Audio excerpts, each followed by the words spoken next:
Tiene entonces un recurso de revocación presentado ante la Suprema Corte de Justicia. ¿Cómo sigue esto? Por ahora esperando que lo resuelvan. Según lo que se resuelva, se continúa o no se continúa ¿Cómo se continúa en el caso de que se resuelva negativamente? ante el TCA. Ante el Tribunal de lo Contencioso Administrativo. ¿Y si el Tribunal de lo Contencioso Administrativo sigue en su razonamiento en el mismo de la Suprema Corte? Ante tribunales internacionales. ¿Comisión o Corte Interamericana de Derechos Humanos? Comisión Interamericana. ¿Y luego la Corte? Eso lo decide la comisión. Eso es interno de la Comisión. Exacto. Pero sí está dispuesta a llegar a la Comisión Interamericana de Derechos Humanos. Sí, creo que sí. Creo que el caso lo amerita, no por mí, sino por el caso en sí. Digo, porque además detrás de mí puede ocurrirle a otros colegas. Y eso me parece que es lo que motiva esta situación. ¿Podría plantear un juicio por difamación e injurias a Ruibalpino por suponer que usted tenía sumarios que no lo tenía? No quiero entrar en esa, digo, voy por lo que realmente hizo y no por lo que dijo. Bien, bien. ¿Se podría disculpar esa parte? Porque él se retractó, digo. Él se retractó, eso es cierto. Usted es el segundo traslado que no sé si sufre, padece o que pasa por lo menos en la vida de la ciudad de la costa a Montevideo, y estaba investigando allí el tema de las coimas en las aduanas o los funcionarios aduaneros. ¿Vinculó ese traslado con esa investigación en algún momento de su vida o luego se retractó o lo ratificó? Cuando a mí me trasladan, que eso fue un traslado ascenso, porque ingresaba a Montevideo, tenía en la mitad de la investigación muy interesante, donde se podía llegar a muchísimas más cosas, a investigar otras relaciones, otras situaciones irregulares. En ese expediente y después en 2 expedientes más que quedaron sin poder iniciarse. No puedo ligar una cosa con la otra, no tengo pruebas, pero siempre los traslados, aun cuando sean traslados ascensos, determinan que los casos que se iban llevando empiezan de nuevo con otro jerarca, con otro encare, con otra impronta. Entonces eso también afecta a la investigación, a veces hasta por bien, pero que la afecta, la afecta. Está claro. Bien, bien. Usted tiene una especialización en crimen organizado, en derecho penal, ha pasado por seminarios de crimen organizado. Cuando ahora se reveló en el programa argentino de la Nata el tema del lavado de activos que puede estar afectando a Uruguay, por lo menos con algunos viajes que se están investigando y sociedades anónimas instaladas en Uruguay, ¿qué pensó? Varias cosas. Argentina no tiene la cantidad de procesamientos por lavado de activos que tiene Uruguay. Me consta justamente por los cursos de crimen organizado y porque además he conocido a la gente que está al frente de los organismos que trabajan para combatir el lavado de activos, que en Uruguay, por lo menos estos organismos y estas autoridades hacen todo lo posible para que esas cosas no ocurran.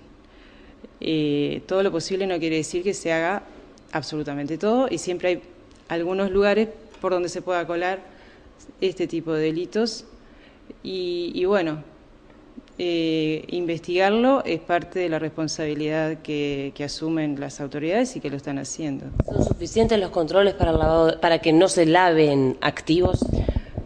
Se han hecho muchas cosas en Uruguay, en la anterior administración y en esta, pero nunca es suficiente. Siempre hay que ir mejorando los controles. ¿Habría que crear un Ministerio de Justicia para usted? Es una linda pregunta. Creo que habría que hacer una reforma judicial. ¿Implique la creación de un Ministerio de Justicia o no es necesario? Que implique independizar la administración de los fondos, de los presupuestos que se le dan al Poder Judicial. Bien.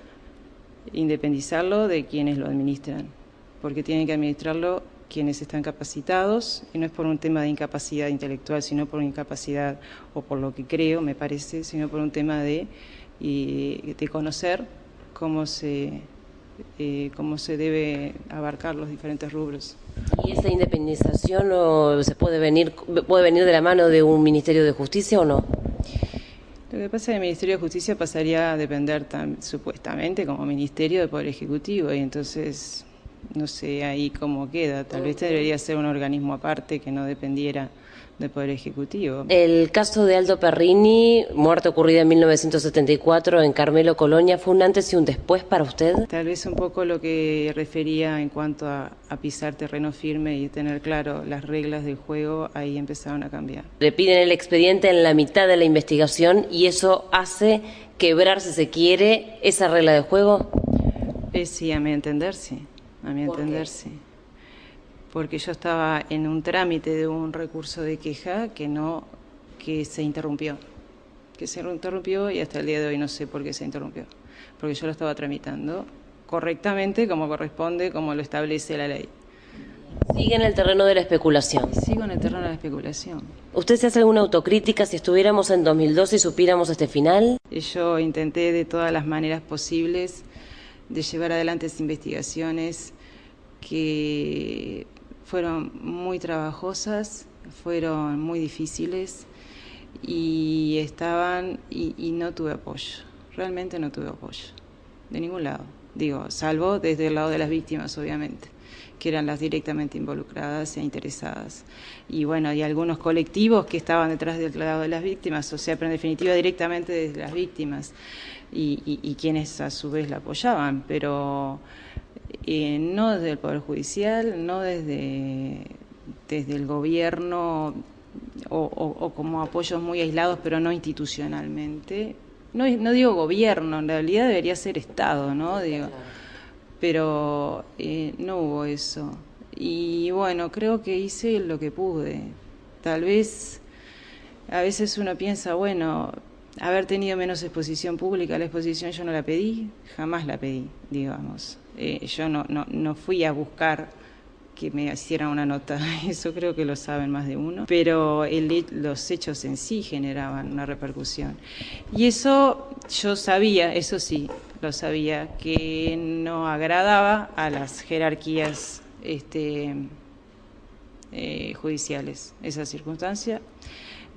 Por una posición que ya tienen tomada de que no quieren que los jueces tengan exposición pública, en fin, nunca está muy claro muy bien por qué, pero bueno, creo que el tema era el que convocaba y lo sigue convocando hasta el día de hoy y lo va a seguir convocando mientras no se resuelva. Tal vez con un poquito más de tiempo para atrás pueda ver qué fue lo que le erré. Debo haber errado muchas cosas. Tal vez podía haber hecho más.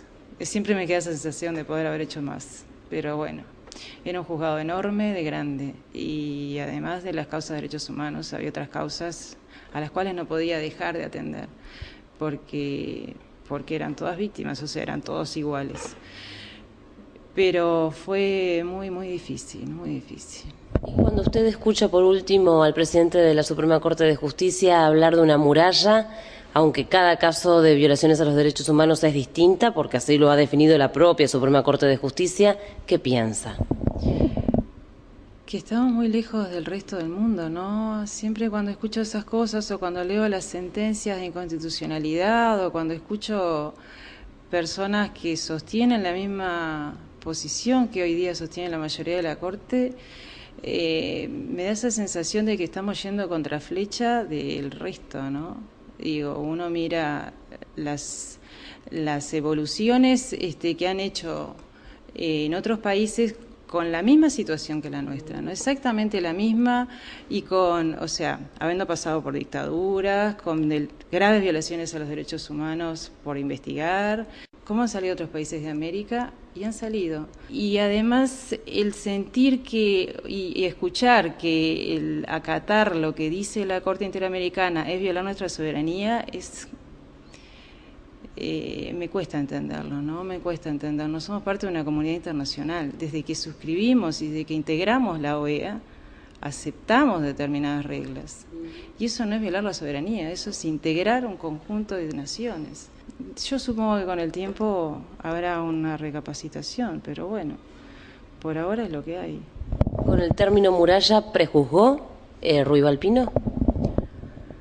Bueno, supuestamente yo no debería decirlo porque debería haber un tribunal, no sé cómo se conformará, para que lo decida, ¿no? Eso es toda otra historia, que también evidencia cómo debemos reformarnos este Poder Judicial, porque las estructuras no están siendo útiles para la realidad actual. Yo creo que sí, pero eso lo pido yo, es muy personal, no es una cosa que diga quien opine, quien sea la autoridad para opinarlo, ¿no? ¿Estás feliz acá?